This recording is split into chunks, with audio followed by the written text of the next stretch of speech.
ఉన్నప్పటి నుంచి సింగరేణి మొత్తం కరప్షన్కి ఒక గనిగా మారిపోయింది. ఎట్లయితే మనం బొగ్గుదావు తీసుకుంటామో అట్లా కాంగ్రెస్ వాళ్ళు ప్రతి అంశంలో కూడా విపరీతంగా కరప్షన్ చేస్తున్నారు. అది ఉద్యోగాలు కావచ్చు, అదేవిధంగా మన జైపూర్ పవర్ ప్లాంట్ అని అన్న ఇందాక చెప్పినారు. అది కేసీఆర్ గారు ఉన్నప్పుడు ఒక యూనిట్ కట్టినారు, అప్పుడు నార్మల్ ఉండే కాస్ట్. ఇప్పుడు సడన్గా 1.5 టైమ్స్ పెరిగిపోయింది. దాదాపు 1500 నుంచి 2000 కోట్లు సడన్గా రాత్రికి రాత్రి ఎస్టిమేషన్ పెరిగిపోయింది. అదేవిధంగా మొన్న ఎక్స్ప్లోజివ్స్ అంటే దాంట్లో స్కాము, ఇప్పుడు సోలార్ ప్లాంట్లు పెడుతున్నారు దీంట్లో స్కాము.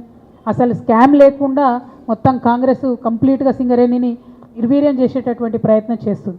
దానికోసమే నేను ఇవాళ ఒక డిమాండ్ చేస్తూ ఉన్నా, రియాజ్ అహ్మద్ సమ్మతిస్తారని అనుకుంటున్నా.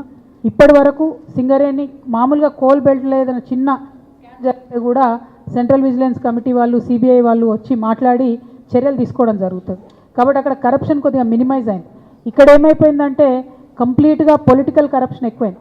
ఆనాడు కేసీఆర్ గారికి ఆరాటం ఎట్లా ఉండే అంటే సింగరేణిని వీళ్ళు ఇప్పటివరకు ధ్వంసం చేసిరు ఉమ్మడి ఆంధ్రప్రదేశ్లో, దీన్ని కాపాడుకోవాలి అని చెప్పి ఎక్కడా కూడా పొలిటికల్ కరప్షన్ లేకుండా A to Z మానిటర్ చేసి తను చేసినటువంటి పరిస్థితిని మనం చూసినాం.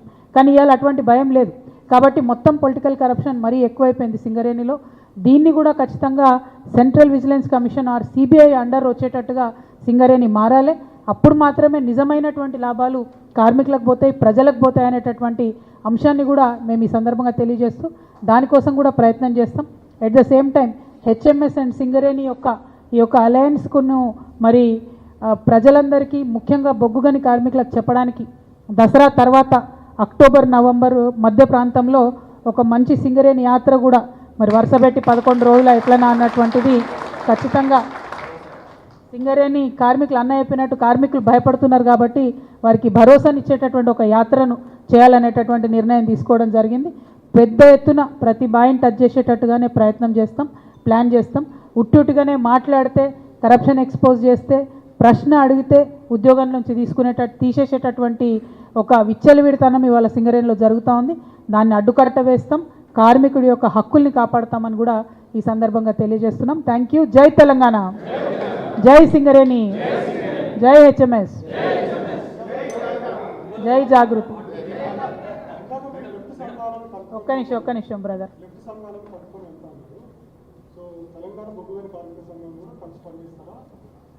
నేను తెలంగాణ బొగ్గుగని కార్మిక సంఘం ఇప్పటికి కూడా నేను గౌరవ అధ్యక్షురాలుగానే ఉన్నాను. కాబట్టి క్షేత్రస్థాయిలో ప్రభుత్వానికి వ్యతిరేకంగా పనిచేస్తున్న ప్రతి ఒక్కరు, అది టీబీజీ కేసు కావచ్చు, హెచ్ఎంఎస్ కావచ్చు, అందరం కూడా కలిసి పనిచేయాల్సిందే. మీరు చెప్తారా? సింగరేణిలో కామ్రేడ్స్ ఆల్రెడీ మేము తయారు చేసినాం. ఏంటిది? సింగరేణి కార్మిక సంఘాల ఐక్య వేదిక. దీంట్లో హెచ్ఎంఎస్ ఉంది, ఐఎఫ్టీ ఉంది, ఏఐఎఫ్టీ ఉంది, సింగరేణి తెలంగాణ ఉద్యోగుల సంఘం ఉంది, సింగరేణి గని కార్మిక సంఘం ఉంది, విప్లవ కార్మిక సంఘాలు అన్నీ మనతోటి ఉన్నాయి.